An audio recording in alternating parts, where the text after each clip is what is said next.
का गुरूर तोड़ा, करगिल की जंग में इंडिया का गुरूर तोड़ा, और अब भी अगर नरेंद्र मोदी ने शरारत करने की कोशिश की तो हम उसके खिलाफ जवाब देने के लिए तैयार हैं।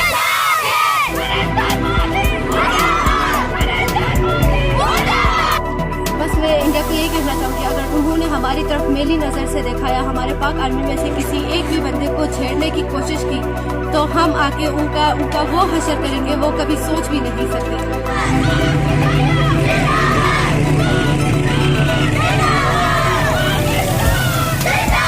नरेंद्र मोदी, अगर हम ये नकली गन उठा सकती है तो असली गन भी उठा सकती हूँ। सोचो अगर जब हमने असली गन उठाया तो तेरे क्या हशर होगा। पाकिस्तान एक अमन बगैर है और अमन पसंद है, हमें अमन से रहने दो।